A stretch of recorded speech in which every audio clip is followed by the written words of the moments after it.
Shalom. Yahweh Shem Yahshabakatah. To all the brothers. Shalom.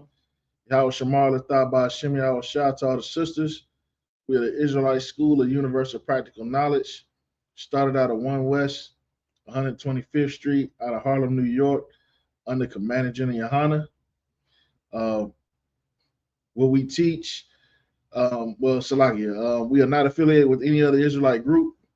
If you're not in the ISUPK under Commander General Yohana, you are not in the truth. Shalom. A todos mis carnales. Shalom. Yahweh Shema Lataba Shem Yahushua. A todos mis carnales. Soy oficial Natazagabar de la Escuela Israelita de Conocimiento Práctico Universal. Comienzo en la calle 100 oeste de Harlem, Nueva York, bajo el mando del general Yohana. Nosotras no estamos afiliadas a ningún otro grupo israelita. Si no estás en el ISUPK bajo el mando del general Yohana, no estás en la verdad. You understand? I definitely want to, I'm trying to get my Spanish down to, the like the generals and the captains of the ISUPK, you know what I mean? So we can better fish our brothers and sisters, and please don't make fun of my glasses. You know what I'm saying? Y'all make fun of my glasses, I'm definitely taking you to counsel. I just found out the other day that I needed glasses. So this is the first pair I picked up that, you know what I mean, that I could see out of. So these are the ones I'm running with till I get something better. So please forgive me. You know what I mean? But going over a heavy topic today. You understand? Something I just wanted to bring out, in regards to our Hispanic brothers and sisters, you know what I mean, and how a lot of what they've been going through for the past 100 years, just like while we were going through civil rights, you understand, our Hispanic brothers and sisters were going through. I mean, they were having it worse down in South America. You understand? And you got to think about that, right? Like we think about how bad slavery was. Slavery was terrible, and it was allowed to fester and be so efficient in what it did, because back during the times of slavery, there was no Instagram. You understand? There was no internet. You understand? You couldn't just go on the internet and look at the news and be like, oh man, look what they doing to black people in America. You understand? You couldn't do that necessarily back during slavery. You understand? Well, guess what? Even down in South America, you understand, there were atrocities going on down in South America that you wouldn't believe. You understand, that was happening even during the 50s and the 60s and the 70s. You understand? I oftentimes bring out this book right here. It's called The Massacre at El Mazote. You understand? And it's by Mark Danner. And I recommend every brother and sister, you know what I mean, if you have the time, take a look at this book. You understand? And take a read. It's a quick read, not a long book. But it's about, and when you look at the cover of it, look at that picture on it. You understand? It has the Grim Reaper standing over farmers. You understand? And that right there is so relevant for the times that we living in now. You understand? Like that's America right now. That's America right now for our brothers and sisters. You understand? That is America right here, right now. I wish I could find that picture. You understand? And get a print of it made. But that is, and it's got a sister carrying a baby. You understand? It's got brothers picking corn. You understand? Working hard in the field, just trying to survive. Meanwhile, the Grim Reaper hunting them down. You understand? And see, here's the thing. Give me 1 second. Let's see how we go through this. Give me 1 second, y'all. As a matter of fact, before we get into our topic, if you got any questions, anything that you want me to break down, or any questions whatsoever, I'm gonna go ahead and give y'all time to type your questions in the chat.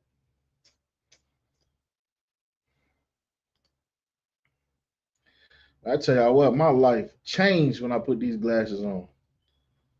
Sheesh, I can see everything. I told a bond, I said, man, I see every pimple on your face out of one. I see everything. All right, I don't know how I'm gonna get this link to you now, y'all. Give me 1 second. Mm, I'm gonna do this. Facebook.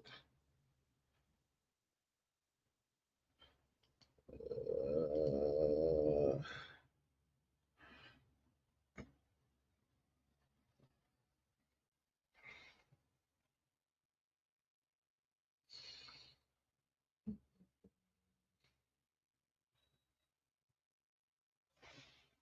see, I remember my Facebook password. Hold on.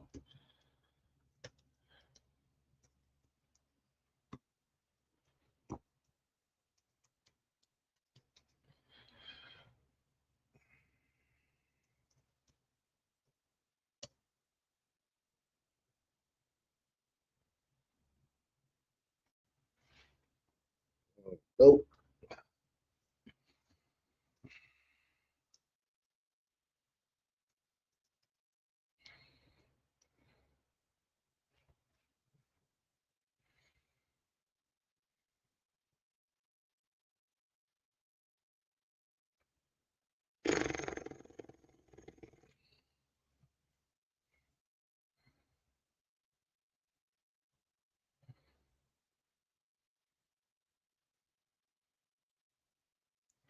You bear with me 1 second, y'all.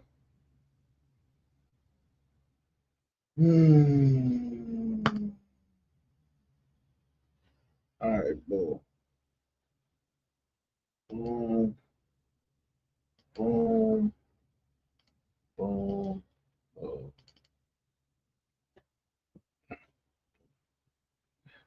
boom. All right, there we go. All right,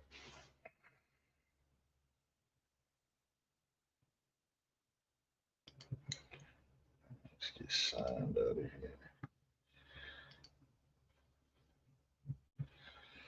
All right, boom.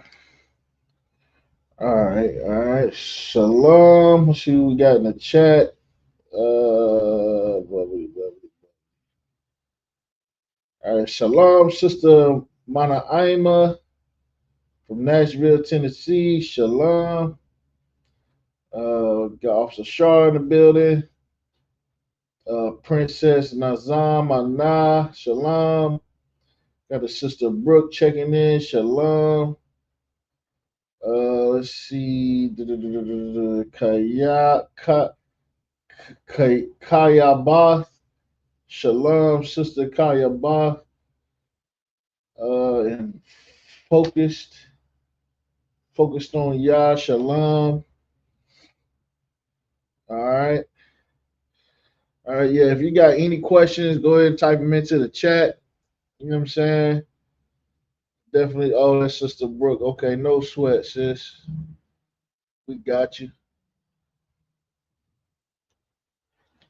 All right. All right. So, sis, if you don't have no questions in the chat, feel free to interrupt me. If you got any questions, I'll get to your questions. You know what I mean? Whenever y'all type them in. any scriptures that you need broken down. If I don't know the breakdown, I'll get the breakdown for you. Um, but so I'll go ahead and get into my topic. So um, so the things that our Hispanic brothers and sisters was going down. Now I'm not gonna go over all the things that happened in this book. This book is mainly about El Salvador. And there's books about you know there's and here's the thing: the fact that this book exists is proof that our oppressor is the devil. The Bible speaks of, because the devil that wrote this book, right? This book was written. Salaya. This book was written. Let me see when this book was written.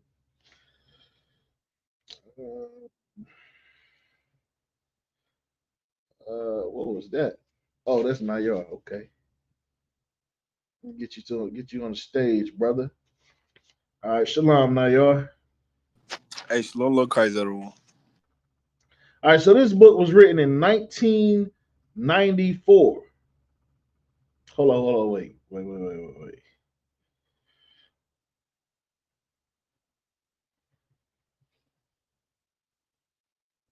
Okay, yeah. This book was written in 1994, right? The massacre at El Mosote. But this massacre took place. Let's see. Now y'all just got booted. I think this massacre happened in like the 80s, like the early 80s or the late 70s. Let me see.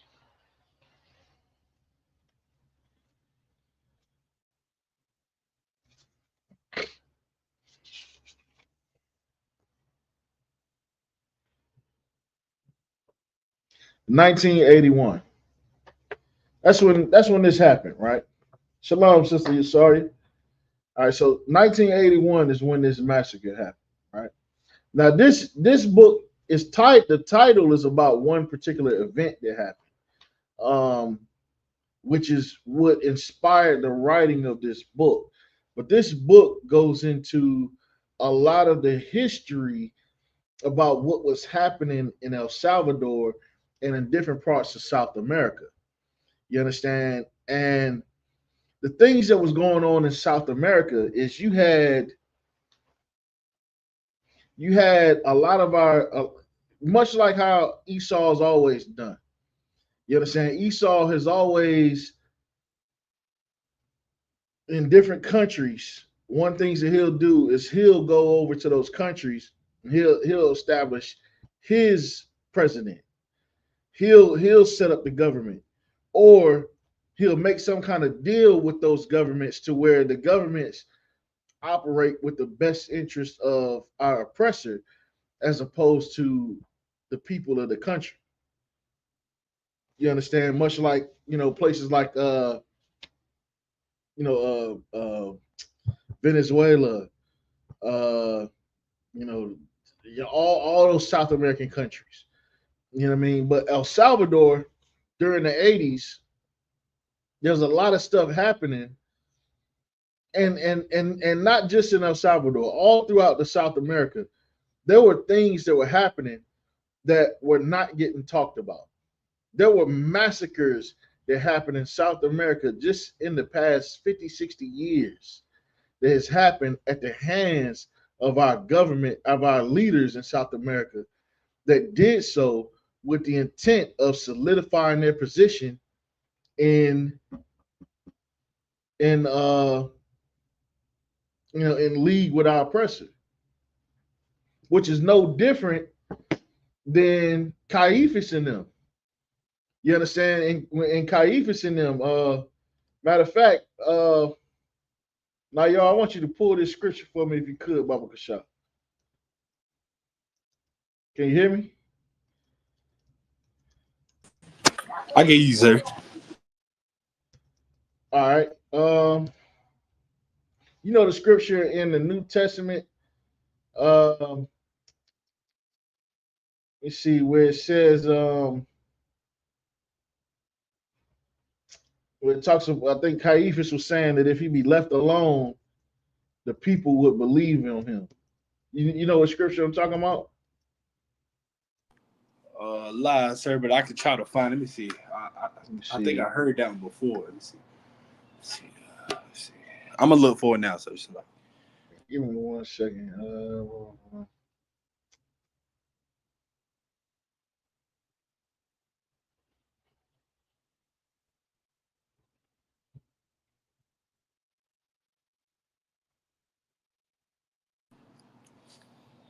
Give me 1 second.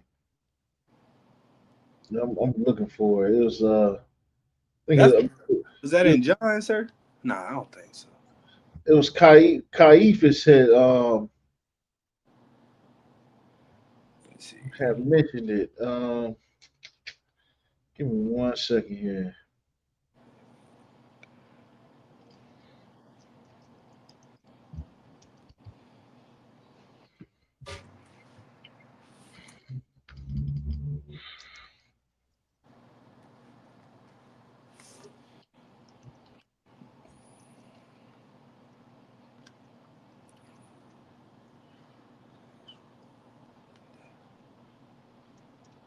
Let's see. Oh, yeah, it was in John. Yeah, that's what I said. I think it was in John. John 11:48. Kyle Khan. Yeah, that's what I was looking at. Okay. Yeah, read that for me if you come up for sure. Kyle Khan.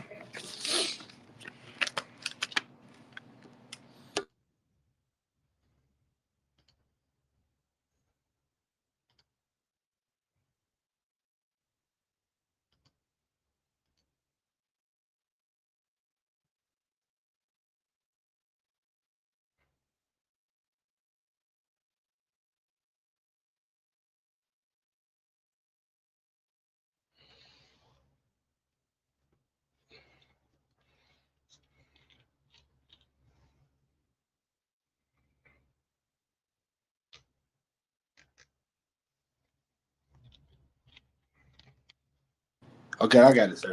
All right. This is John chapter 11, verse 48. Okay. Start at verse 47. Kyle Khan. John chapter John chapter 11, verse 47. Then gathered the chief priests and the Gather who? Pharisees. That's like Gather who? gathered the chief priests. The chief priests. It says, then gathered the chief priests. Now, the priesthood, of course, everybody knows the priesthood was always the governing body of our nation. You understand? Until we had a king. You understand? But a priesthood was the original governing body of our nation.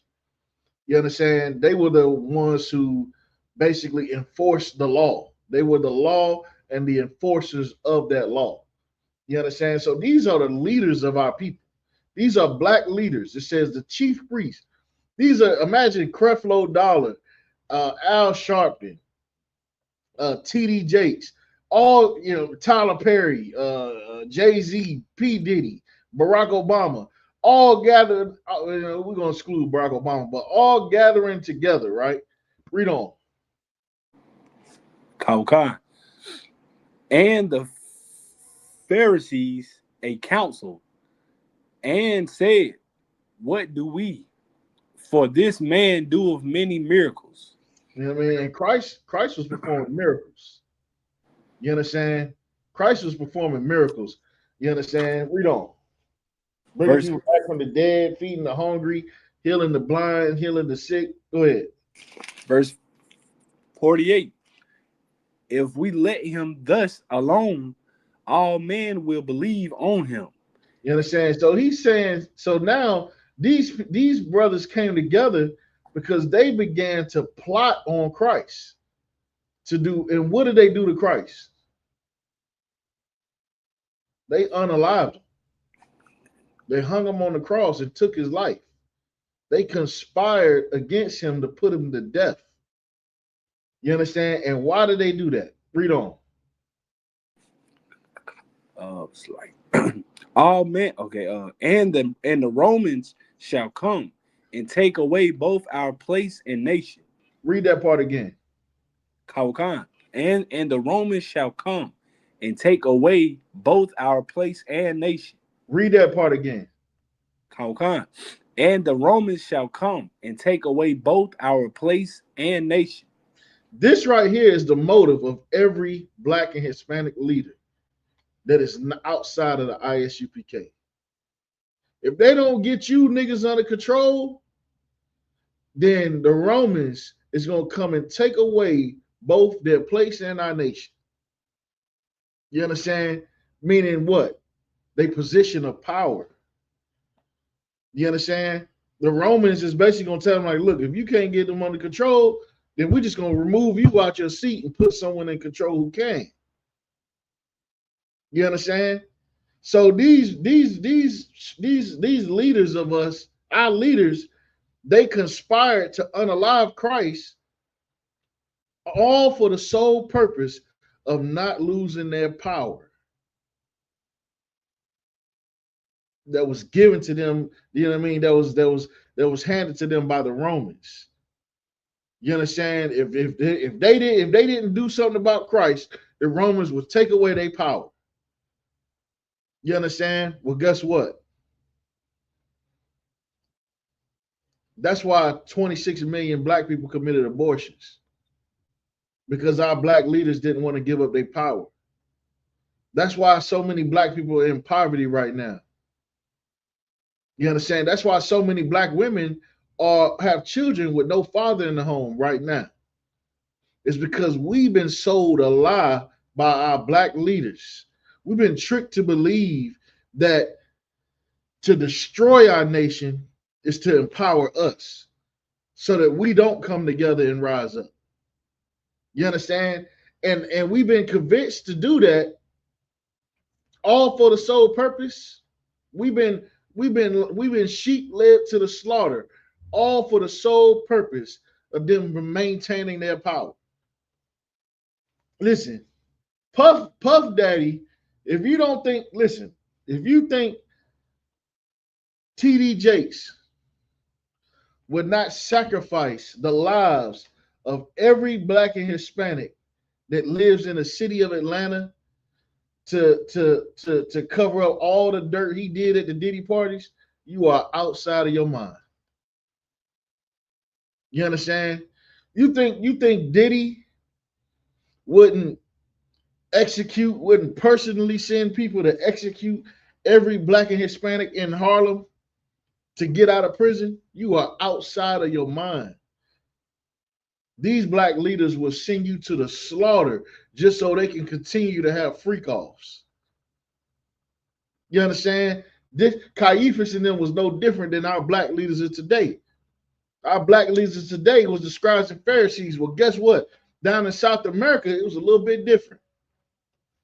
It was a little bit different. In America, it was more subtle. You understand? What happened to black people in America, it was more about getting inside of our minds, tricking us to believe, tricking us to believe that we need to be thugs and gangsters and criminals to get money to be successful. Just to end up in prison to leave, or end up on drugs to leave a whole generation of fatherless children. Just to create a cycle of men who grow up not knowing how to control their emotions, who end up following the same path. You understand? Then at the same time, you got feminism barking down our sisters' neck, telling them they don't need a man. You understand? Telling them that it's weakness to submit to your man. You understand? When that's the greatest strength that a woman could ever exercise is the submission to a man. To a man, you understand, in a way that man is going to go to war for her on her behalf. You understand? And even still, for that man, you understand, your true strength is in the building of your household. You understand? Your true strength is in that, because that right there is the foundation. That's the foundation of the nation of Israel, is a husband and a wife, or a husband and his wives. You understand? Jacob had 4 wives. It was Jacob and them 4 broads came together and built up the 12 tribes of Israel. That's black power right there. You understand? But we've been so tricked in our minds to think that all we are in life is baby mamas, baby daddies, Bloods, Crips, Vice Lords, GDs, BDs, dope boys, crackheads. You know what I mean? Like nowadays, you don't even know the difference between, you know what I mean? A lot of these rappers, they are leaders today. We listening to rappers for financial guidance when they functioning crackheads. You understand? Like Ray Charles. Ray Charles was a functioning crackhead. Now, of course, I know Ray Charles is on heroin, but I just use the term crackhead just for drug addict. Even if all you do is smoke weed, you a crackhead. You understand? But that's why they conspired against Christ, because they killed Christ. You understand? For the same reason that they sold black people down the river, because they didn't want to lose their power. Look how long they milked Martin Luther King and what he spoke about. Look how long they milked that. I ain't heard a word about Martin. I ain't seen not one Martin Luther King commercial since Donald Trump became president. You know what I mean? I ain't seen none. I ain't seen no remember I Have a Dream. I ain't seen none of that. All right. You understand? Because now all the truth is coming out. Martin Luther King was Martin Luther Diddy. You understand? But down in South America, here's what was going on, right? You know, I'm gonna paraphrase what happened in this book. But in El Salvador, you had the government of El Salvador had essentially decided to join themselves with America. And in joining themselves with America, it was impoverishing the people of El Salvador. So naturally, there rose up, uh, there was oppositions to that. And the oppositions to that were always referred to as the guerrillas. You understand? But the thing is uh, there was a large revolution that was happening all throughout Latin America during the 60s and the 70s. And it wasn't one unified organization, because it was a bunch of different nations. It was a bunch of different groups that were all kind of coordinating together, or trying to coordinate together for one cause. You understand? And a lot of those Hispanic revolutions were trying to organize behind Che Guevara. And Che Guevara was trying to organize with black people in America. So all these Native American, I mean not Native American, but those two, but all of these Latin American revolutions, they were fighting their own battles inside their own countries, but they were also trying to fight that battle of coming together. You understand? So they were trying to come together, and you had certain groups that were coming together. Like you had the Salvadorian rebels coming together with the Venezuelan rebels, coming together with the Chilean rebels, with the Nicaraguan rebels. You understand? And they all rallied behind Che Guevara, but Che Guevara was trying to get them to rally behind what's their brother's name? Fidel Castro. You understand? Because at the time, Che Guevara was looked at as the military leader, while uh, trying to position Fidel Castro as the political leader. You understand? And there's a whole lot that went on that ended up making it all fall apart. But it all fall apart simply because the white man is the devil, the Bible speaks of. He's mastered the art in keeping us separate. He's mastered the art of keeping us separate. So much so that he's mastered it all the way down to keeping black men and black women separate. You understand? Like he's mastered it. He's got it down to an art. And when you listen to the music, that's all that's being pumped in the radio. You understand? That's all that's being fed to our children. You understand? Like a lot of children have no idea what it feels like to wake up in the morning and get a hug from mommy and daddy. Like I'm gonna tell you, I'll be straight up with you. As a child, I grew up as an orphan. You know what I mean? I don't talk about this often, but I essentially grew up as an orphan. I wasn't raised by my mother or my father. You understand? And thankfully, I was raised by my grandparents. I had a grandfather and a grandmother who raised me as my mother and my father. But even as a child, at 5 years old, I began to learn that my life wasn't normal. Because at 5 years old, I would see kids getting picked up by their mommies and kids getting picked up by their daddies. And I would be sitting there like, damn, I don't get picked up by my mommy or my daddy. You understand? And I would long for that. As a 5 year old, I would long for that and would struggle to try to understand, why don't I have a mommy and a daddy? You understand? And nobody can really explain it to a 5 year old. You understand? But that 5 year old oftentimes will internalize that feeling. Just waking up, listen, a lot of single mothers don't realize that every child longs for a father. Every child longs for it. You understand? They long for it. They may not say it, but every child longs for it. And every child goes to school and sees that he got a mother and a father. That's normal. They're going to turn on the TV and they're going to see kids with mothers and fathers. And then they're going to go home and they're not going to have mother and father. So that child will begin to, because he don't even know how to ask, all he can do is internalize that. Maybe there's something wrong with me that I don't have a mother and father.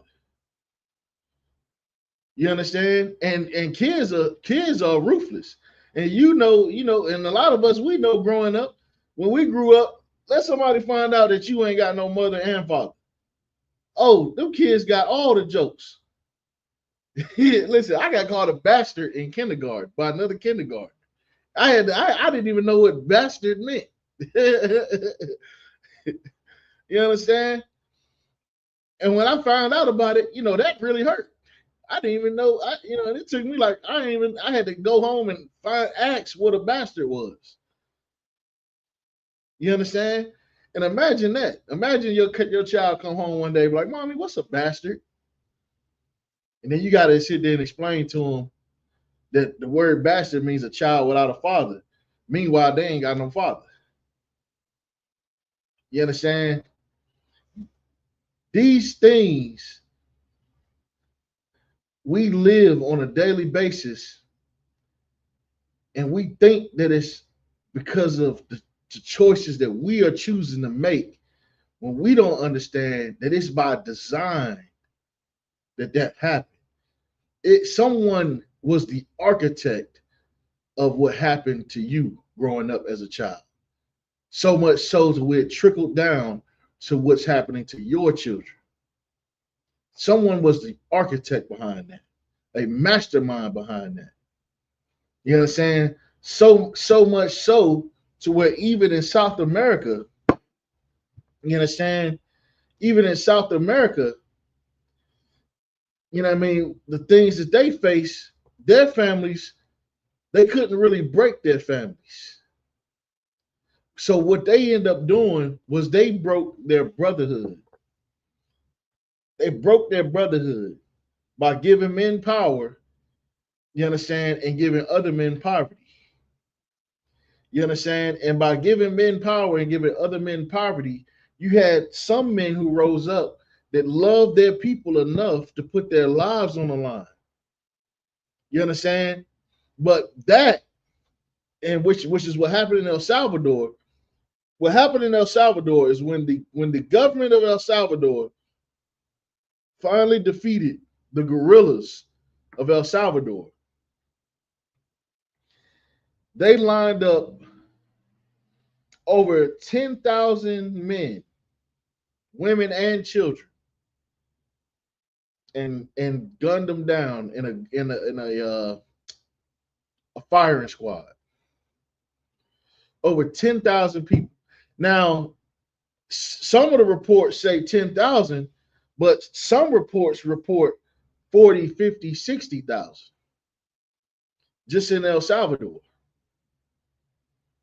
And and here's the thing, there was rebellions in every South American country. And guess what? They're not still going on today. So what do you think happened to all those brothers and sisters in South America at the hands of their own brothers? You understand? There's probably millions of Hispanic brothers and sisters that were unalived in South America, all for the purpose of not losing their power with the Romans. Now, um,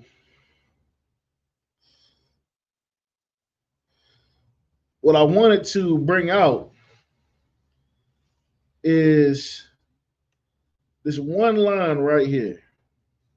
You know, and for months I've been trying to find this where I read this at because I wanted to bring it out in class, and I finally found it today. Um, so the what was it? It was the People's Revolutionary Army.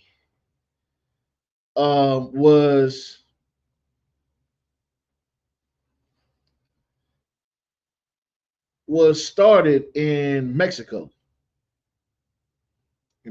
City. And the People's Revolutionary Army was kind of the forefront during the late 70s of the Hispanic revolutions. You understand? They were kind of the ones that was bringing it to the forefront. They was helping to fund uh, other guerrilla groups. You understand? So they were the ones that were kind of trying to mesh all of the Hispanic revolutions together under one. They were trying to gather everyone together. You understand? Now, the question is, why would they try to do that? You know what I'm saying? What inspired them to try to gather themselves together? Not just, and if you know the history on them, it wasn't just with black people, with Hispanics that they tried to gather together with. It was also with black people in America that they tried to gather themselves together with. You understand? And then right here, it breaks it down. It says, you understand? It says, it's a quote from one of the leaders. It says, "We young people would get together and read the Bible and apply it to our own situation. And gradually, we became more politically aware." You understand? That right there was the core of of the decision making of the People's Revolutionary Army. You understand? Now, granted, the People's Revolutionary Army. They did a lot of things on the left hand side, so they were kind of like a Robin Hood organization. So they would do things like rob banks, rob rich white people, rob rich American organizations, And then they would send that money to all the different countries that needed backup, that needed finance. You understand? So they was robbing America and robbing Edomites, you understand, and funding a lot of these movements, such as the movement that was happening in El Salvador. You understand? And what inspired them to do that, it said that they came together and they read the Bible. And what they did was they read the Bible. Now they didn't, of course, have the understanding that they were Israelites. But what they did was they read the Bible and they saw that there were similarities between the people in this book and us. So what they did was they applied the same level of, similar practices that the Israelites would practice, and apply the same tactics that the Israelites were supposed to follow. Like how when the scriptures say, gather yourselves together, they were trying to follow their protocol.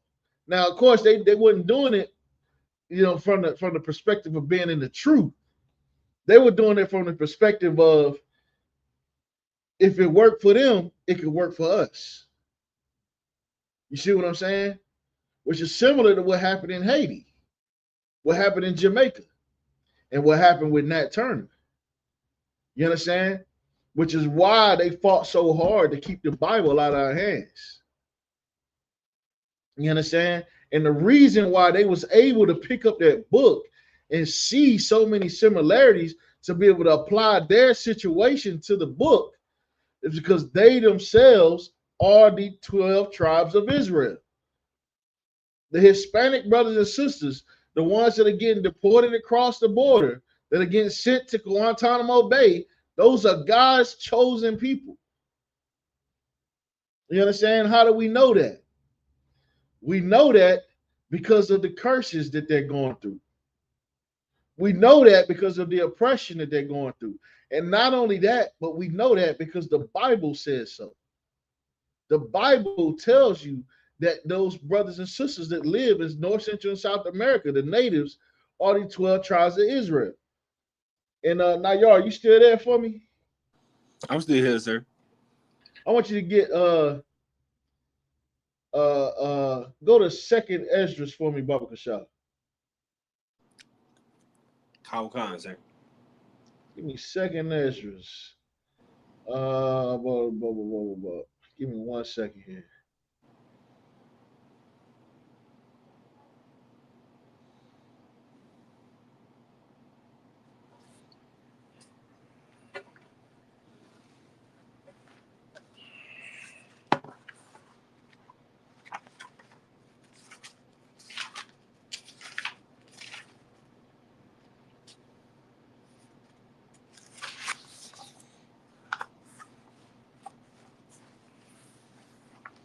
Was it second Esdras 40? Second Esdras 40 and 2 that I need? It's second Esdras 40 and 2.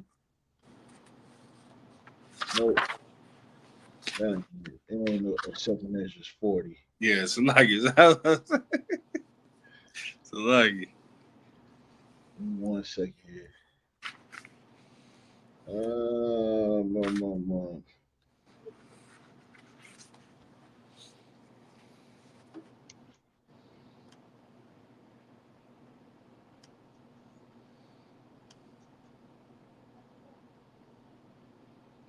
Give me 1 second.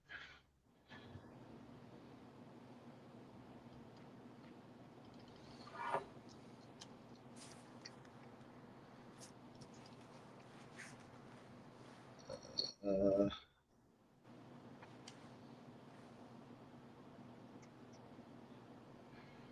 13.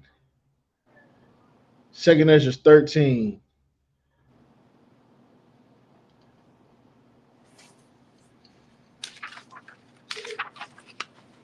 Second Esdras chapter 13. Uh,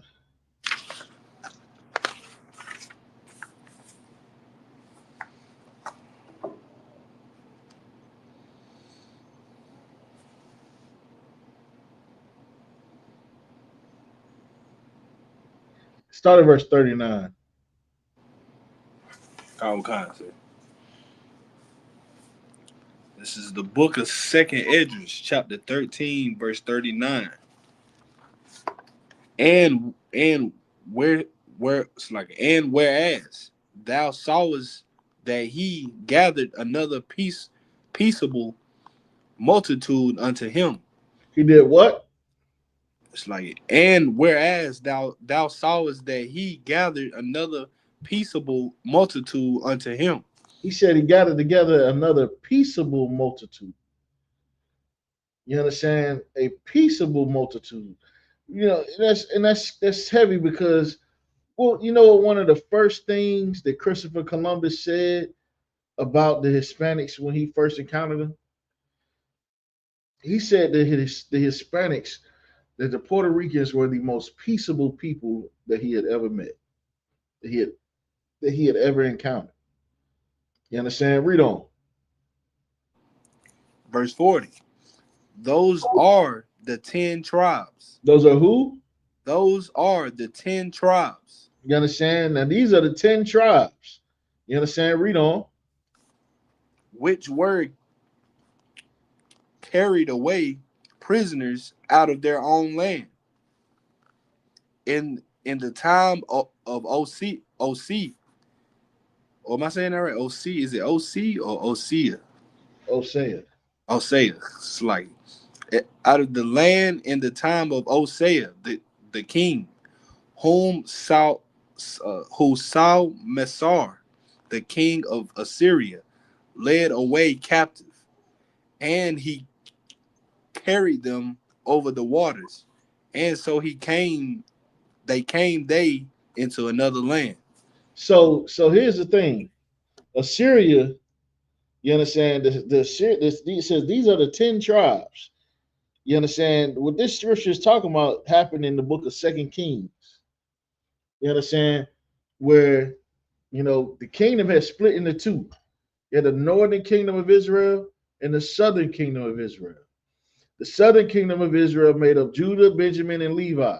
That's who you read about in the New Testament that was later called Jews. You understand? Because they lived in Judea. You understand? But the ten tribes is talking about the northern kingdom. The northern kingdom is often referred to in the Bible as the kingdom of Ephraim. Like you hear him talk about Israel and Judah, or Israel or Ephraim and Judah, but they'll be referred to as either one, as Judah and Ephraim, or Judah and Israel. You understand? So these are the 10 tribes, would be Simeon, Zebulun, Ephraim, Manasseh, Gad, Reuben, Naphtali, Asher, and Issachar. You understand? Read on. Kyle Khan, verse 41. But they took this counsel among themselves, that they would leave the multitude of the heathen. Now stop right there. I wanna do something real quick. I want to pull up a map of the Middle East. Give me 1 second here. Y'all know I love to bring up Google Earth in class. Give me one. Oh, I don't know how to spell Earth. Hold on. Give me 1 second here. Let's pull up some Google Earth. Let's pull up some Google Earth. All right, boom. All right, let me share the screen real quick. Let's pull up some Google Earth. Hey, shalom to your Lakamawan. Shalom, I see you there, brother. Brother that snuck up in here. All right, let's see. Blah, blah, blah, blah. How can I share this screen? Present, share screen, share screen. Boom. Fire. Hold up, hold up. Wait a minute. Can you see us? Y'all can see us? All right, boom. We're going to do it like that. All right, boom. So all right, so now, hold on, I gotta figure out how to navigate this thing. Hold on. All right, boom. All right, so read that last part again, right? Khan, and go forth into a further country. Oh Now, no, that's like now go a back. so, but they took among. Okay, but they took this counsel among themselves that they would lead the multitude of the heathen. All right, so now, right over here is where the Assyrian Empire was. Like right over here in this area, right? Now, right over here, you have the Arabs, the Arabia. You understand? Right over here, now you got, you understand, Edomites, Moabites. You know, you got heathens all the way around you, Hamites, all the way down, right? You know what I'm saying? You got you got people all over the place. You understand? This whole side of the earth is occupied, right? Now keep in mind. Oh, let me find the Euphrates real quick. Let me find the Euphrates. Where is that? Where that was at? Hold on. Oh, was the Euphrates right here?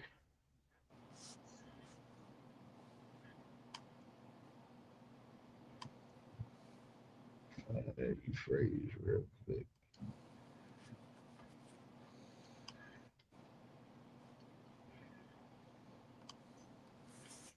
The Euphrates. No, that's Dead Sea. Tripping. Tripping. Hold on. Where's the Euphrates? I think it's over here. Yeah, I think it's over here.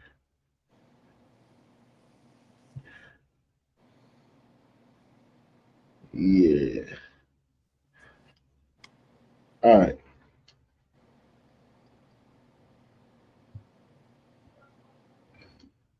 I think one of these is the Euphrates.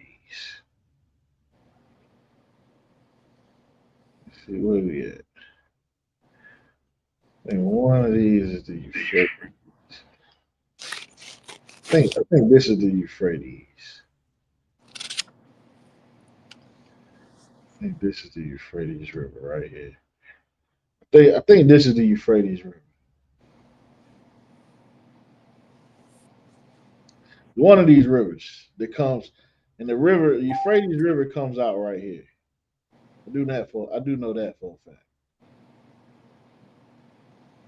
I know that I'm right about that. Let's see. See if it tell it to you. Yeah, I think this is the Euphrates right here. Yeah, I think I was right. Yeah. All right, so this right here was the Euphrates. This is the entrance to the Euphrates River, right? So go back and read. Khan. But they took this counsel among themselves that they would lead the multitude of the heathen So the and go. multitude of the heathen, there was nothing but heathens that lived all around. There was no way they could go here to leave the multitude of the heathen. Read on. Khan. And go forth into the further country where it's like where never mankind dwelt. Where never mankind dwelt. So mankind was dwelling here, was dwelling in Africa, was dwelling in the Middle East, was dwelling in Asia. Mankind was dwelling everywhere. You understand? Mankind was all over the place. You understand? India. You understand? Mankind all over the place. You understand? Read on. Khan. Verse 42. That they might dare, it's like that they might dare keep their statues where they never kept in their own land. Verse verse 43. And they entered, it's like and they enter into you It's like Euphrates. I don't know if I'm saying that right. They entered into the Euphrates. Euphrates, like, and they enter into the Euphrates by the narrow passages of the river. So they entered into the Euphrates. You understand? By the narrow passages, I think the Euphrates is over here. Actually, No, it can't be. It can't be. It's over here. It's on this side of Saudi Arabia. All right, go ahead. Verse 44. For the Most High then showed his signs for them, and held, it's like, and held still the flood. So it said the Most High showed his signs before them. You understand? Who knows what those signs are? Who can tell Oh, me what those? Go ahead. it's like if I made with signs of like I don't want you to warn you. to, huh? It's talking about like are you asking what the signs were? Like, Yeah, what were those signs? oh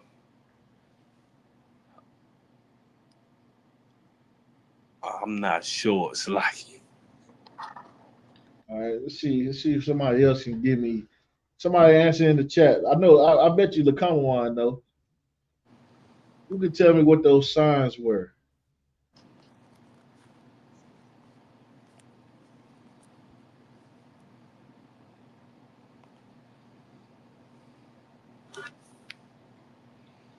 Don't think of sign as something magical. Hold on, what is it? Oh yeah. Don't think of it as something magical, like oh, it's a sign. Don't think of it like that.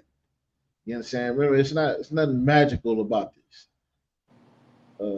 Hold on. Says Salakia, sir, and Israel. Huh? I'm not. I'm not sure what you mean, Sister Mana Ima. Salakia, sir, and Israel. Shalom. Or maybe she's just saying shalom. I don't know. I'm not sure what you mean, Sister Mana Ima. Who can tell me what that sign is?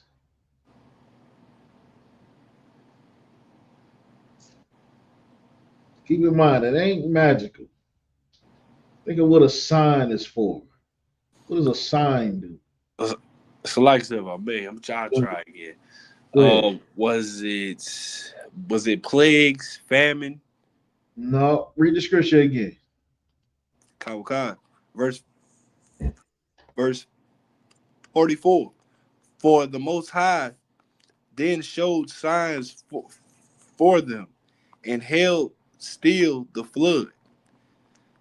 Uh, Let me see. Think about what they're doing.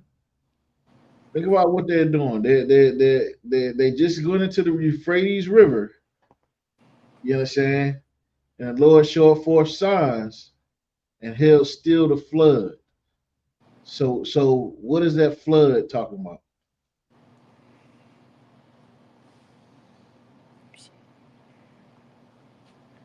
What is that flood? We looking right at it on the screen. What is that flood talking about? Talking about a hurricane, sir.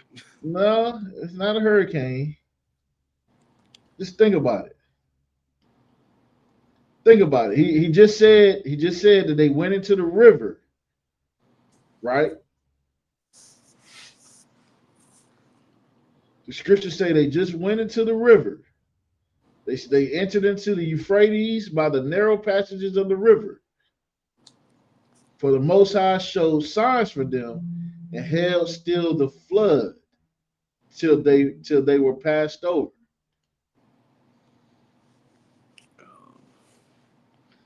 So think about it. What is that flood? That's an easier one. Somebody can answer it for me. What is that flood? If y'all want me to answer it for you, just type one in the chat.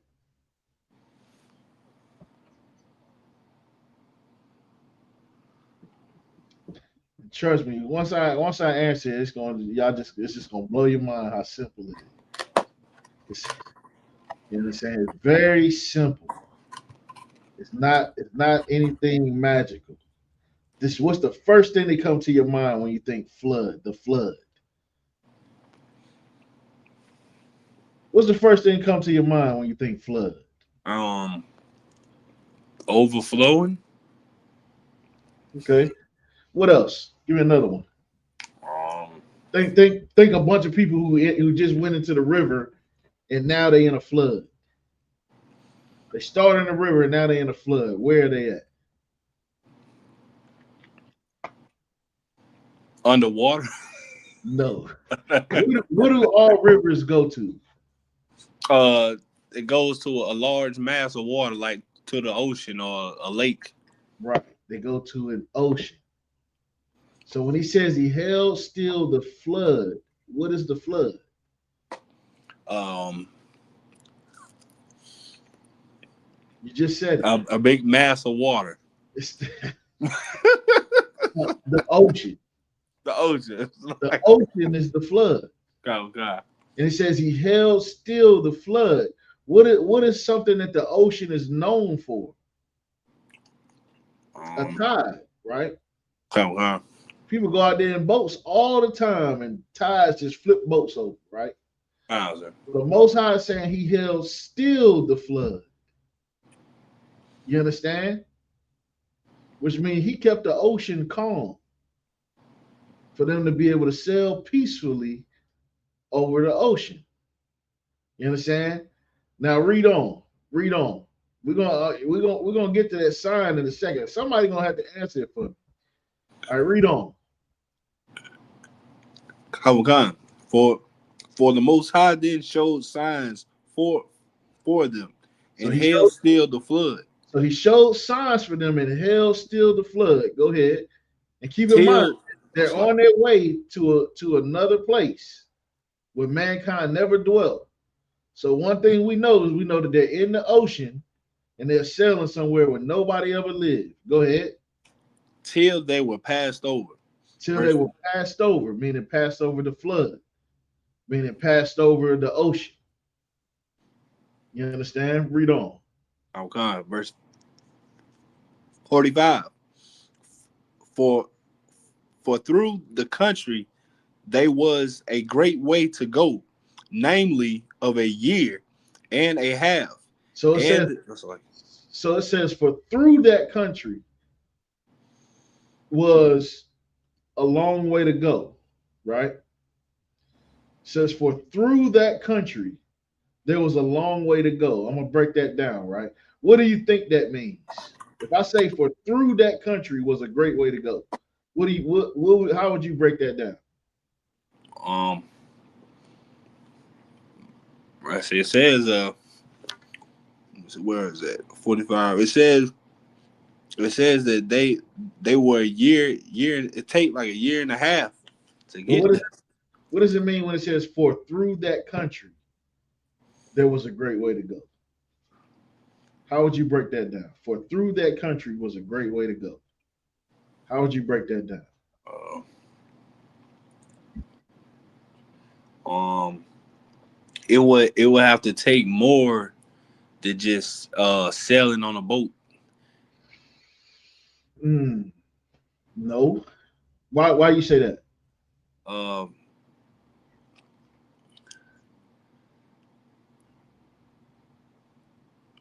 Cause every depending on what direction you going, it's probably not. You probably won't be passing through water. You probably have to go through mountains or go through a different type of. Like the path might change the further you go. I guess. Gotcha. All right, so here's what I want everybody to do, right? I want y'all to get in the habit of doing this, right? When something don't quite sound quite right, look it up. Con. Get in the habit of looking up the definition of words, even words that you think you know the definition, right? So, all right, so the definition of through, right? Number one, means moving in one side and out of the other side, which is what everybody know that through means, right? Oh wow. Everybody know. When you go through something, you go, like sticking a needle through a fabric. You know what I Right. mean? Throwing a baseball through a window. You know what I mean? Shooting a basketball through the hoop. You understand? You thinking of going through something, right? But the second definition says continuing in time toward completion. So continuing in time toward completion of a process or period. You understand? So the way you would break that down would actually be not for through that country, like you're traveling through that country. It would be for through that country, meaning to get to that country was from where we are now was a long way to go. You get what I'm saying? So, like, say for instance, like we'll say, like, because keep in mind this is Quaker English, and sometimes it's hard to understand. Sometimes it can trip people up. You understand? But when it says for through that country was a long way to go, that's like if we were in old England, right?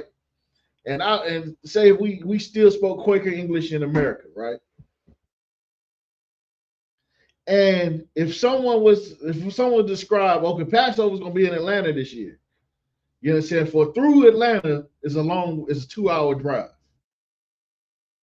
You see what I'm saying? Now, y'all, are you there? I'm here, sir. Yeah. So that's how you would have that understanding.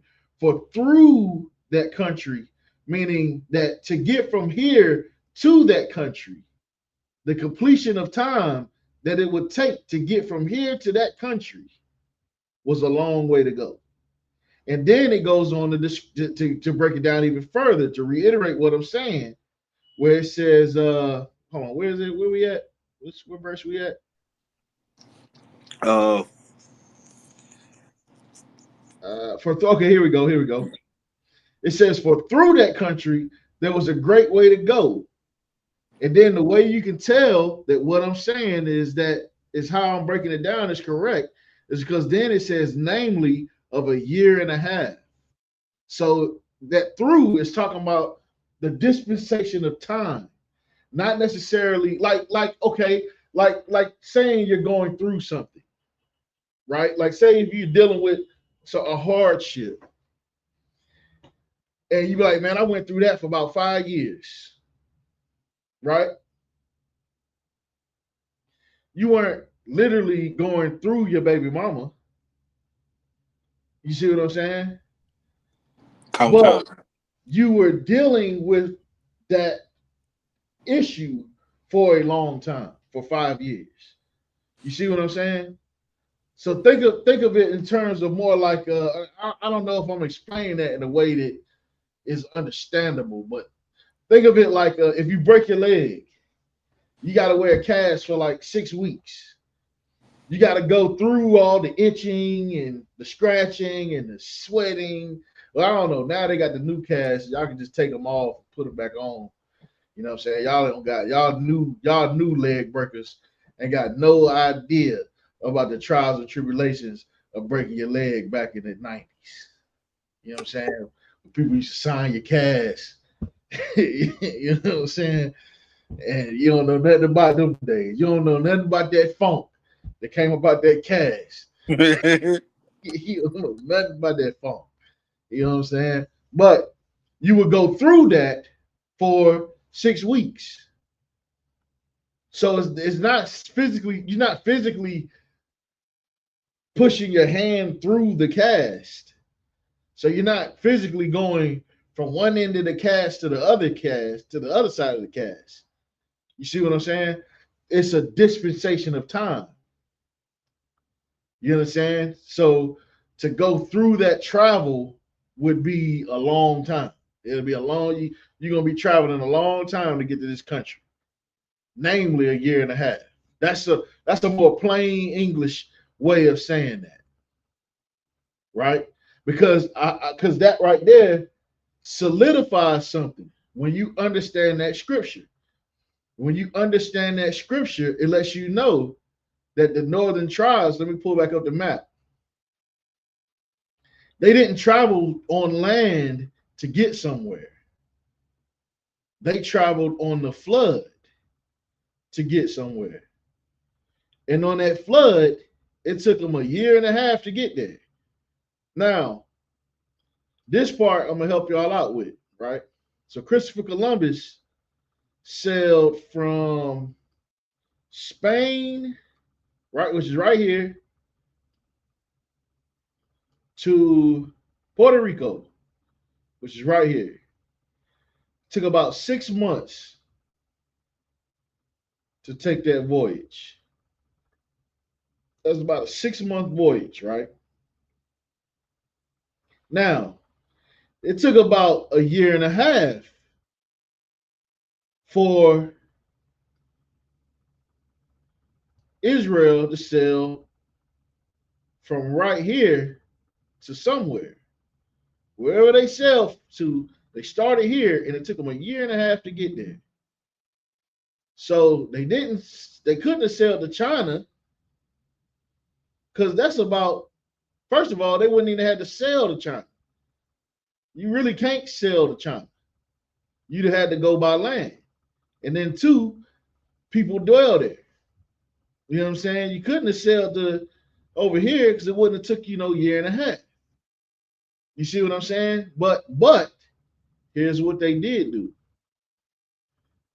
They sailed from here down the east coast of Africa. Down the east coast of Africa. And then from the south coast of Africa, they landed in South America. And it took them a year and a half to get there. And then from there, they occupied North, Central, and South America.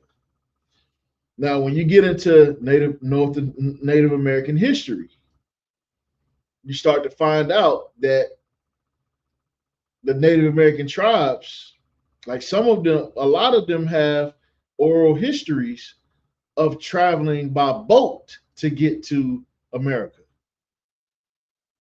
or by canoe. You understand? And they say that and many times they'll describe it as traveling across the Great Pond. So they traveled over here into South America. Now, here's how you know, here's more evidence of that. Who built the pyramids in Egypt? Pyramids in Egypt was right over here. The Israelites built the pyramids. You understand? The Israelites built all them great cities in Egypt. Well, guess what? Now that you know, now that you hear about the northern tribes sailing from here to South America, now it's not so far-fetched. Now it makes sense why South America has so many pyramids. And why South America has pyramids that actually line up directly with pyramids in Egypt. Like there's a Mayan pyramid. The Mayan pyramids actually line up point for point with the pyramids in Egypt. You can draw a line straight from the tip of the Egyptian pyramid and draw it straight down to the pyramid in where is the Mayan? I can't remember what a Mayan pyramid is. I think it's in Mexico. Nah, it ain't. I don't know. I don't even know what a Mayan pyramid is at. You know what I'm saying? I had to look it up. But the pyramid in the Mayan pyramid lines up directly with the Egyptian pyramids. And they line up. I almost gave away the answer, the question that I'm asking. I almost gave it away. Now, the question that I asked earlier, is if they sailed from here, all the way down here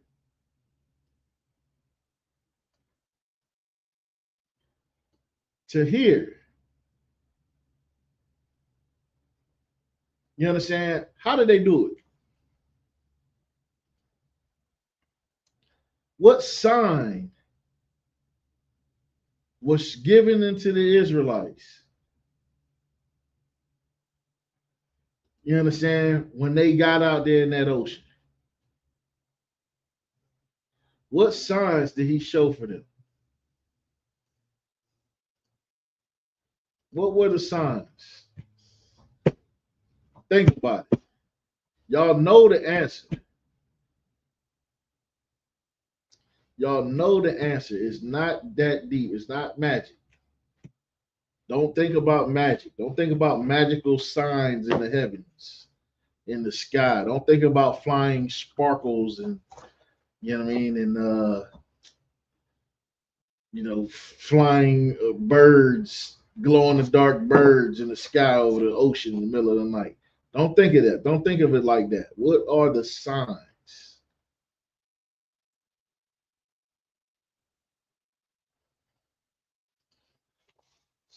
Do y'all give up?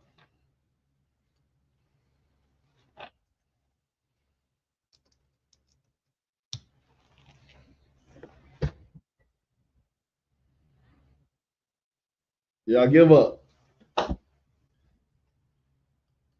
Mayar, you give up? Kawagan say, yeah, I'm not sure. No sweat. No sweat.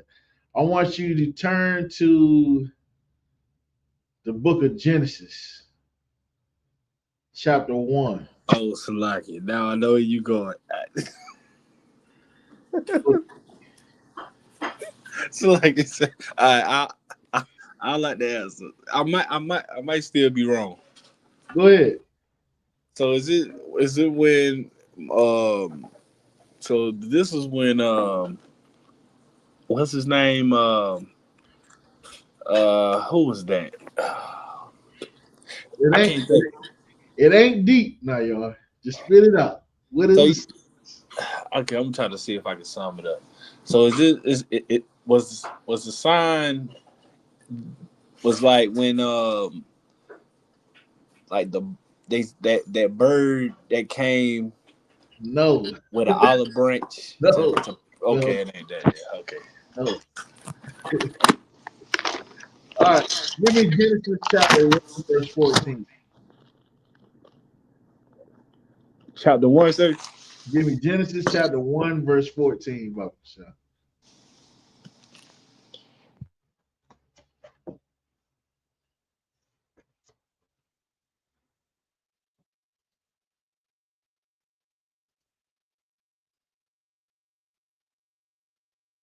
You might mute it.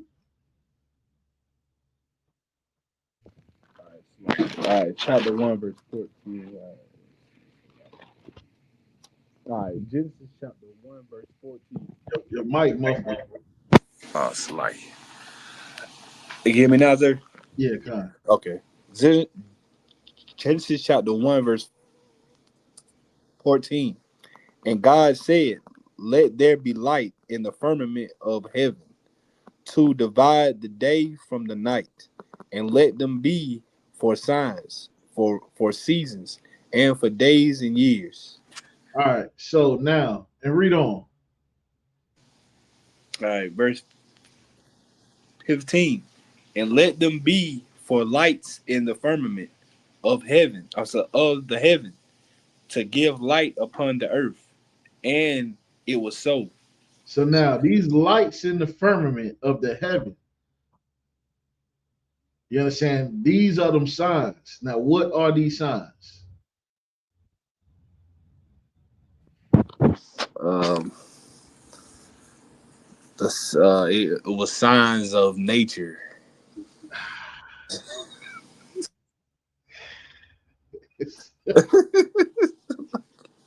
Think about it. What are the lights in the? What are the lights? If you go outside right, well, it's raining right now.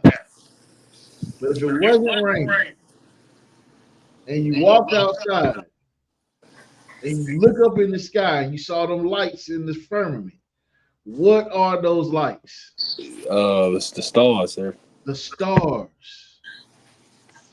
So the 10 tribes navigated using the stars from the Euphrates River to North Central and South America. So that is that breakdown of that scripture. You understand? So you understand that's probably the most thorough breakdown of that scripture of them coming to America. You understand? Read on. If you can go back to the book, Second Ezra chapter 13. Let's go back. Go back there, Bakasha. All right. So and read verse 44. All right. Verse 44. For the Most High then showed signs for them. So the Most High used the stars to guide them. They navigated using the stars. Because think about it, back in this time, they didn't have GPS. You understand? They didn't have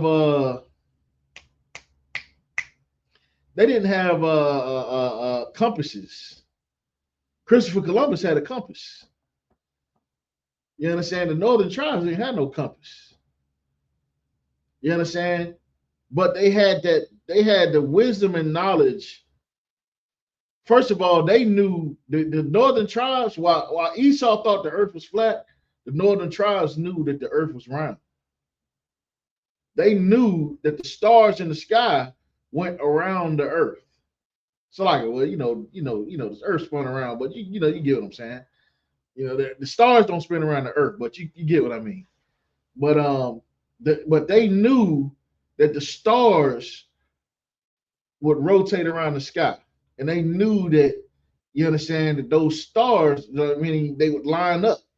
They do geometry. They knew about planetary alignment. They knew all of these things because those are the things that Abraham taught the Egyptians. You understand? That's the wisdom and sciences and the algebras and the geometry that Abraham taught to the Egyptians. You don't think the children of Israel were masters of it as well?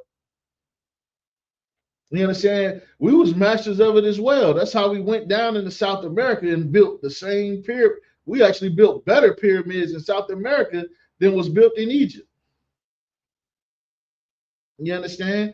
They claim that the Egyptian pyramids is built out of stone, but General Q exposed that years ago. The Egyptian pyramids is not even built out of stone. They built out of bricks.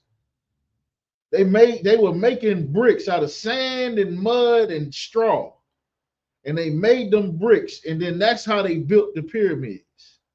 They made bricks and they laid bricks. The South American pyramids was actually made out of stone. You understand? But don't nobody talk about how them was built. Everybody look at them Egyptians. They worry about the Egyptian pyramids, but they don't even talk about the Mayan pyramids and the Incan pyramids. You understand? Those were built way more advanced than the Egyptian pyramids.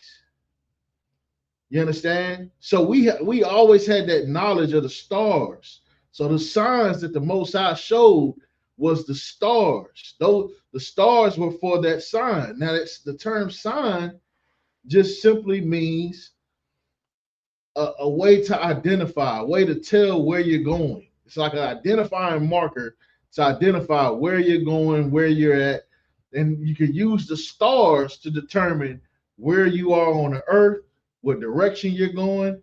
Like, think about it like this. The same thing happened with Harriet Tubman. Harriet Tubman used the same sign. She used the same signs. She used the signs of the stars to navigate to get to the Underground Railroad. That has always been the spirit of Israel, to use the stars to navigate. You understand? Adam used to read the stars like a language. He used to read it like handwriting. You understand? He was a master at it, and that was a skill that went away. You know what I mean?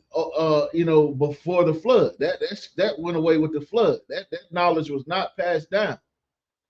You understand? But Adam was able to read the stars like a language. You understand? And so that's a skill that's no longer practiced today. But that sign that the Lord showed was the stars. They navigated using the stars. You understand? The lights in the firmament of heaven, which the Lord made for what? He made the lights in the heaven to be for signs and for seasons and for days and for years. You understand? For signs, meaning for you to know where the hell you're going. You understand? For you to know which way is up, which way is down. You understand? Read on. Con. Verse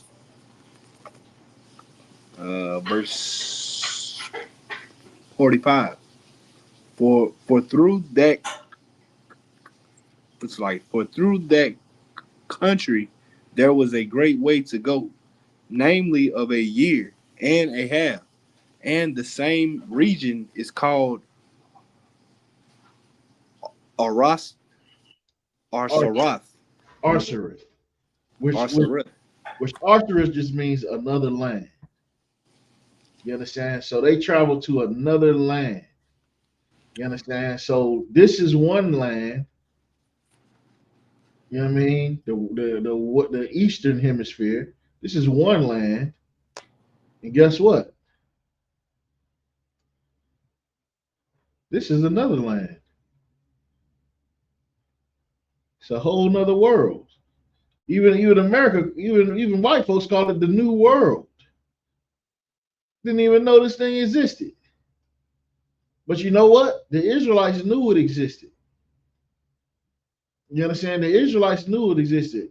Why? Because the Israelites had traveled to North Central and South America before. You understand? King Solomon did trade and brought goods back and forth between North Central and South America. King Solomon knew everything. He knew America was over there. He knew where all the gold was at, where the copper was at, where the wood was at. You know what I mean? He knew all of that. You understand? And this is the pathway that the 10 tribes took to get there. They sail from here. They ain't stop off in India. You know what I mean? They ain't stop off in here because they know this ain't another land. This mankind done dwelt here. They want to go somewhere where nobody ever dwelt at. So where did they go? They went over here. They came this way. And here's the thing. This right here. Up here, they try to say the Bering Strait, right? They try to say that this is how what do they call it? The Bering Strait. They try to say that this is how um the Native Americans and all that arrived here.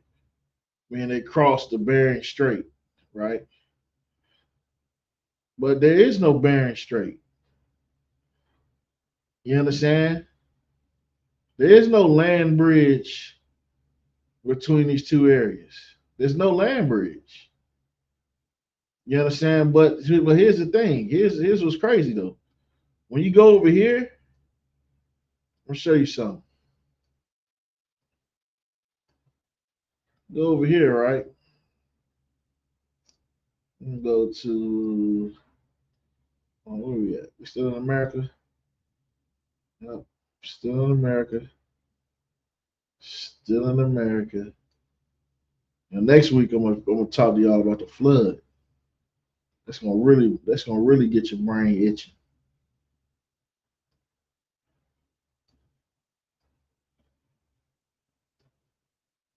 All right, boom. All right, we get close. Hold on, wait. All right, bet. All right, bet. Bet.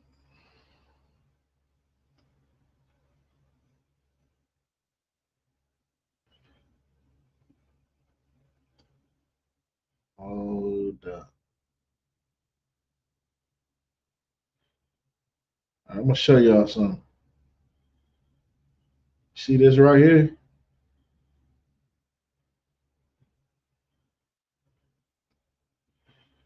This right here is a land bridge.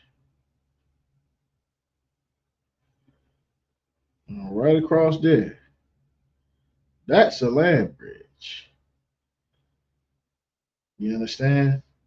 And this right here, this is the spot where Moses and them crossed the Red Sea.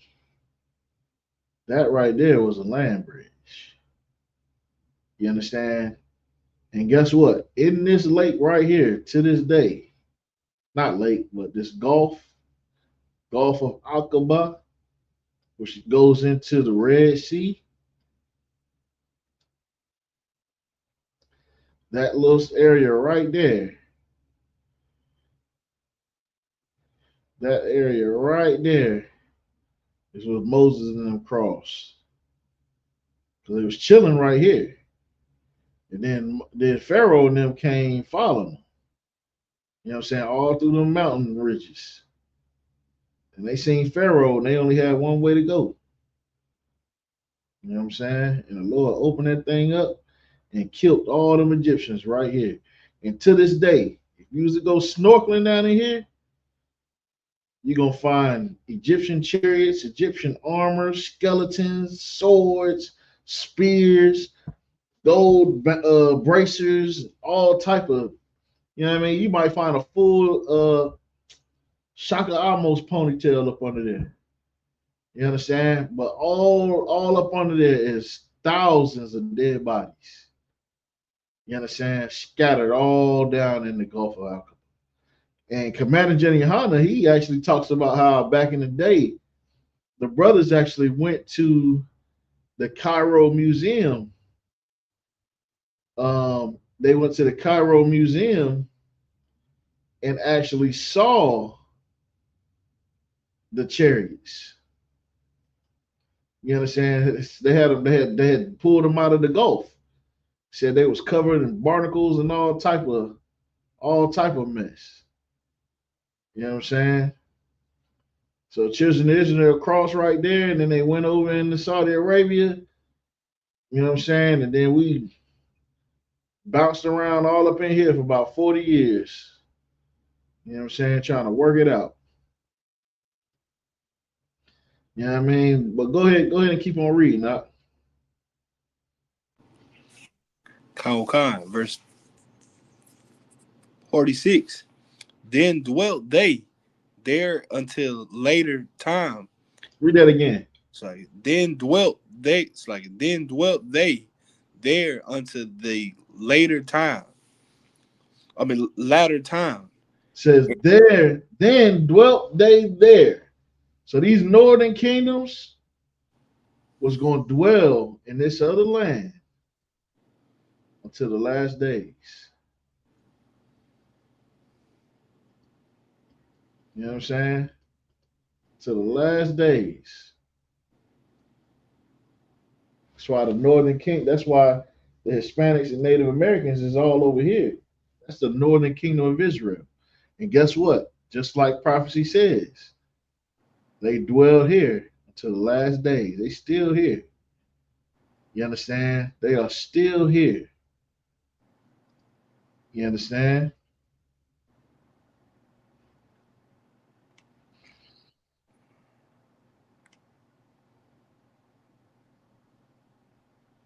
All right. So now we're gonna drop that. All right.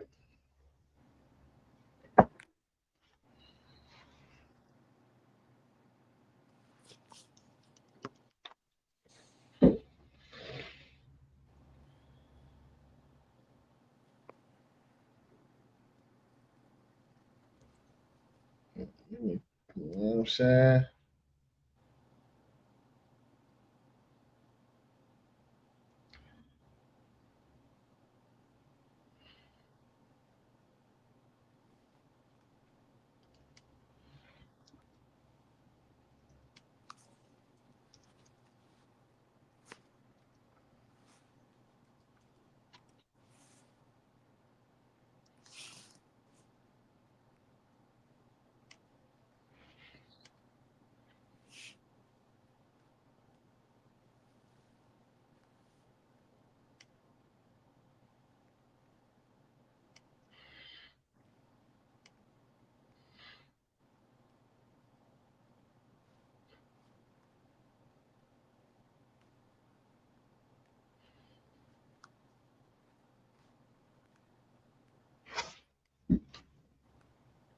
You know what I mean? So blacks, so the Hispanic brothers and sisters, you understand the reason why they going through what they going through is because they are those tribes of Israel. You understand, and always have been. You know what I mean? And there's so many different references. You understand? Matter of fact, I'm gonna show you a clip, right? I'm gonna show you this clip. Let me see if I can find it, right? Y'all know about Christopher Columbus, right? Sir. Yeah.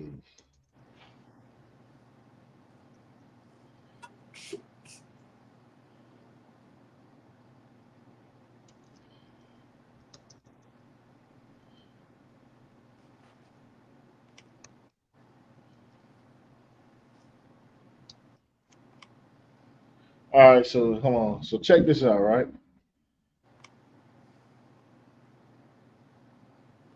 This is a movie, right? Part of a movie. Let me know if you can hear it.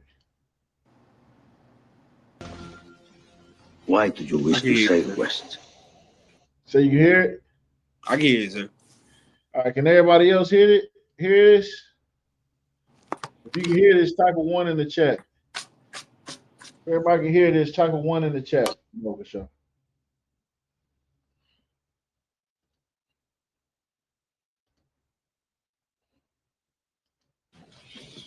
To open a new route to Asia. Asia is the richest kingdom, the land of spices and gold.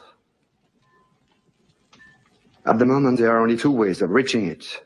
By sea, sailing around the African continent.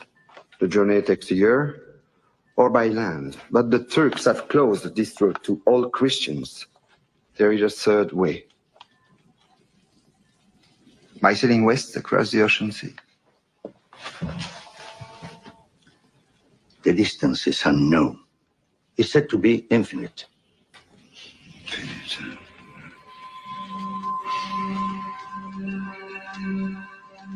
Superstition. I believe the Indies are no more than 750 leagues west of the Canary Islands. Can you be so certain? The calculations of Toscanelli, Marin de Tir, Esdras. Esdras is a Jew. So what's worse? 2 minutes, and already you're a dead man. Did y'all catch that part? Did y'all catch that? Did you catch that, Nayar? Nah, sir. I really couldn't hear what he was saying. Couldn't hear it? Did I need to mute my mic? Nah, nah, you good, sir. I just could. It's that language that I'm trying to understand. But you go ahead, if you could, sir, play it back All right, one. I think no just a problem. little bit. Yeah, I feel you. It got subtitles on Oh yeah, it. like Hold on, let me I tell you what, let me move myself out the way, move us out the way, and then we're gonna play it so everybody can see the subtitles. Give me 1 second.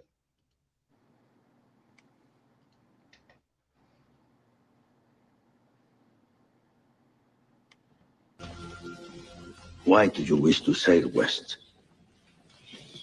To open a new route to Asia. Asia is the richest kingdom, the land of spices and gold. At the moment, there are only two ways of reaching it. By sea, sailing around the African continent. The journey takes a year. Or by land. But the Turks have closed this route to all Christians. There is a third way. By sailing west across the ocean sea. The distance is unknown. It's said to be infinite.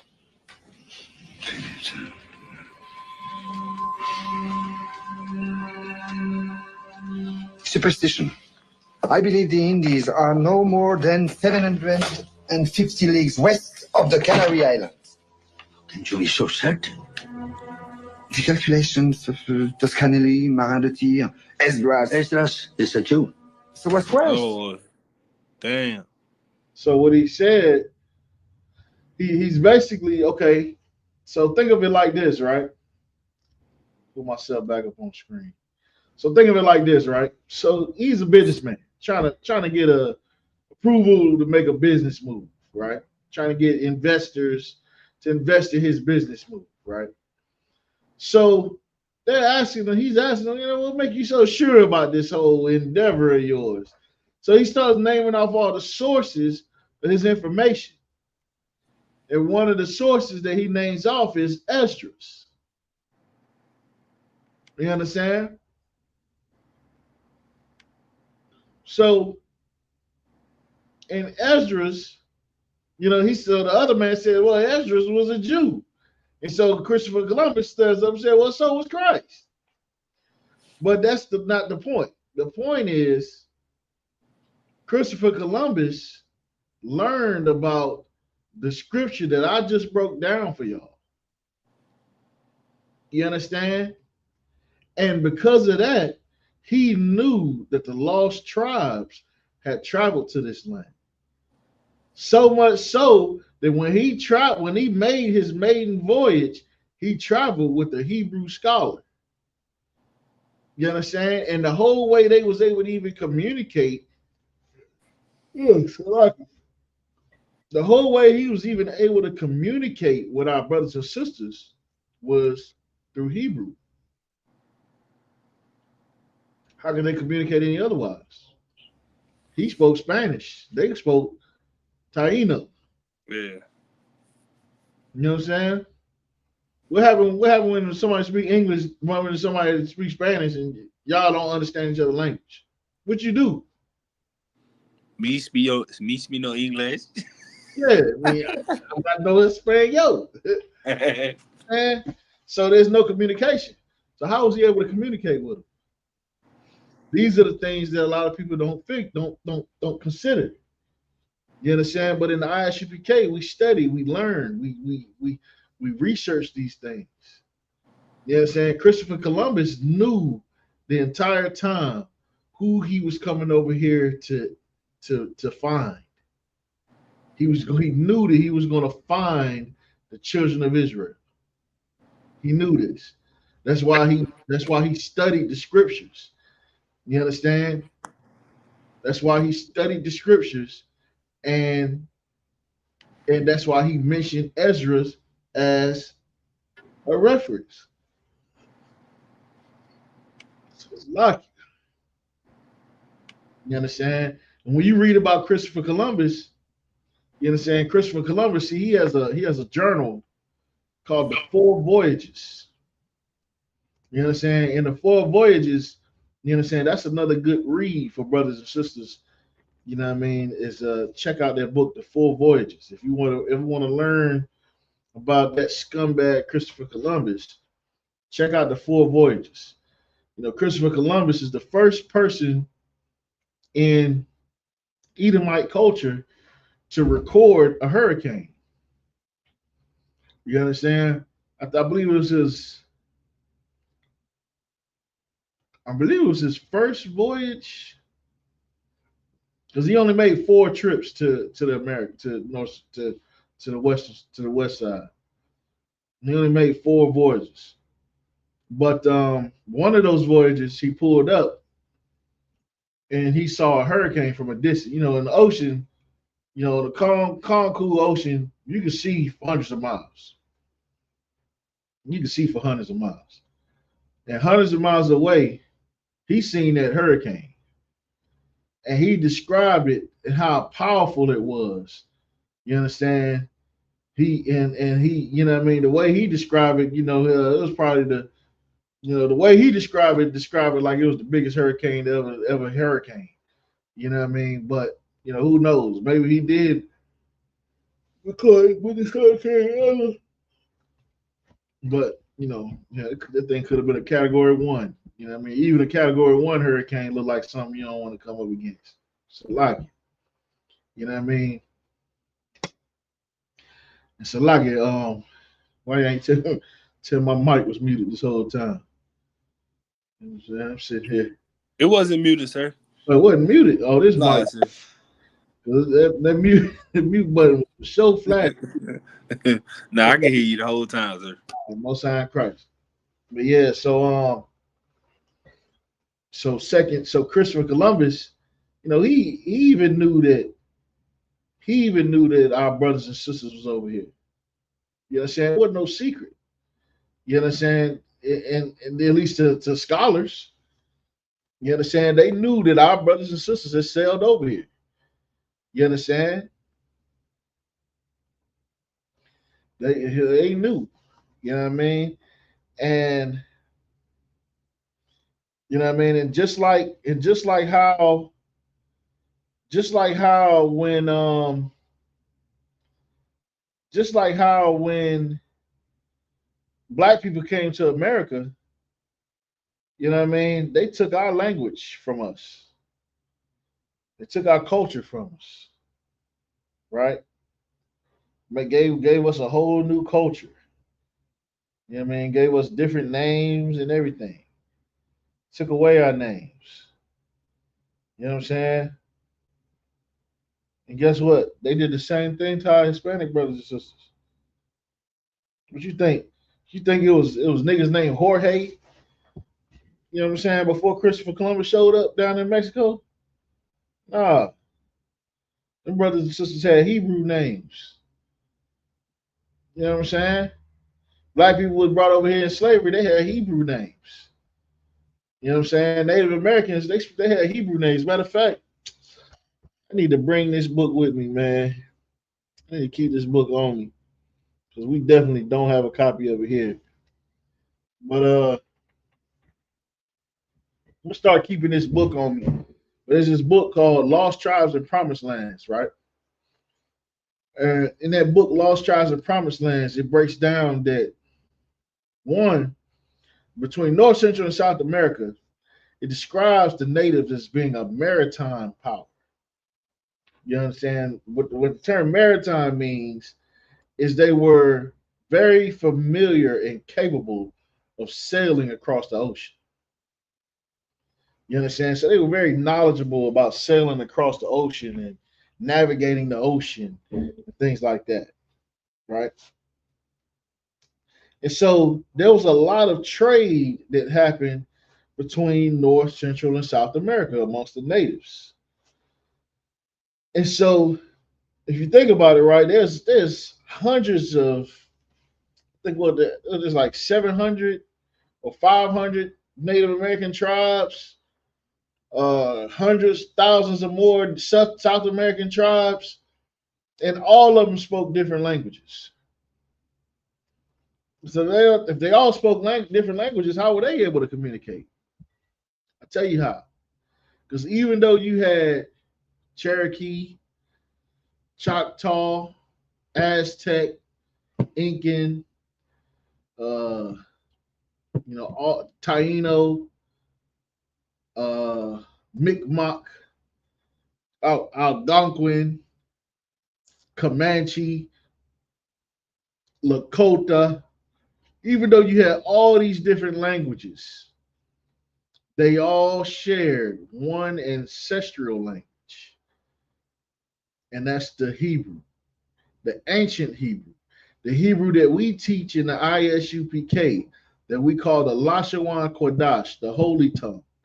You understand? Not the Hebrew that the so-called white man calls Hebrew. You understand? That's a bastardized form of Yiddish. You understand? That is not Hebrew. You understand? What he speaks when he gets up there and is like that is not Hebrew. You understand? That's some German Yiddish garbage that you know what I mean sound like they hawking up spit. You understand? That is not Hebrew. Hebrew is a very forceful language. You understand? If you want to understand what the Hebrew language was more like, think about the Native American languages. You understand? Like the way that they spoke, that's closer to Hebrew than that Yiddish. You understand? And you should be aware if you in an Israelite group and they speak in Yiddish. You know what I'm saying? If they speak in Yiddish, that should be a clear sign that maybe they don't know enough to teach me the Bible. Yeah, maybe they not learned enough to be teaching me anything. You understand? And we can prove to you That's the difference between us and fake Israelite groups. Everything that we teach, we can prove to you. We can prove to you that the Lashawan Kodash is the actual ancient Hebrew, the dialect and the letters and the writing. What we teach is absolutely true. You understand? And listen, ISUPK isn't the only ones who agree on it. Harvard agrees on it. Harvard did their own study and found out that the Lashawan Kodash is the actual pronunciation of the ancient Hebrew. And when you read about the in the book, the history of the North American Indian, uh, in the book, the history of the North American Indian, right? Now, at that time, Esau was calling the Most High Jehovah. They were saying his name is pronounced Jehovah, so they were calling him Jehovah. They were saying that was his name, right? Well, when he met the Native Americans, when James Adair met the Native Americans, you understand, he recorded that when they were doing their chants, that they were praising the Most High. And he was like, well, wait a minute, they saying something that sound eerily similar to the Hebrew name for the Most High. And what they were saying was they were saying Yahweh. They wasn't saying Yahweh or Yah or Jah or Yeshua or Yahuwah. They wasn't saying that. They were saying Yahweh. You understand? They were saying, hey, Yahweh, hey, Yahweh. That's what the Native Americans were chanting, and they were praising the Most High. You understand? And James Adair recorded that. You understand? And that wasn't the only time. You know, there's many different tribes that would refer to the God that they worship as Yahweh. You understand? And you know what I mean? With that, you know what I'm saying? Go ahead and wrap up the class. You know what I'm saying? Man of Israel, Ahmadiyam. It's ISUPK security announcements. We are ISUPK, started out at 1 West 125th Street out of Harlem, New York. Rule for new brother or sister. When a new brother or sister comes into the school, they are off limits for 6 months. They are there to be saluted only. They're here to share themselves to the world. If they need transportation, the teacher will arrange it. After 6 months, if a brother or sister has an interest in a particular person, he or she must get permission from the head to speak to the brother or sister. There's another 6 months in which the brother and sister will court each other. After this 6 months period, the brother and sister will get permission from the head to marry. Tithes, which is a commandment. Numbers chapter 18, verse 21. Malachi chapter 3, verse 8 through 10. Means tenth in Hebrew, ma'ashera. 10% of every penny of any increase the Lord gives you. Give to the treasury department or teacher. Priest fund, free will offering for priests, not mandatory. Whatsoever amount you would like. Upcoming holy convocations. Passover, 14th day of the first month. Saturday, Salakia. Wrong days. Salakia. April 12th, 2025 in Atlanta, Georgia. You understand? Make sure you go ahead and pay your Passover fee. If you need transportation to the Passover, make sure you reach out to your camp leader. If you need room and board for the Passover, make sure you reach out to your camp leader ASAP so we can get you down there at the Passover. You understand? Akim Makwaki, reminder to check the bulletin board in the hallway. If anyone wants to be a trooper in the school, start wearing all black, boots, shirts, pants, headbands, and scarf. And with that, one courtesy salute to the brothers. Shalom. Yahweh Shem Yahweh Shabrakatah. Shalom, sluggy.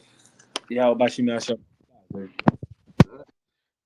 All right, gonna turn and face the sisters. Men of Israel, Ahmad, Barak, Yahweh Shemal, the Thabah, Shem Yahweh Shah, Yadi Matah, dismissed.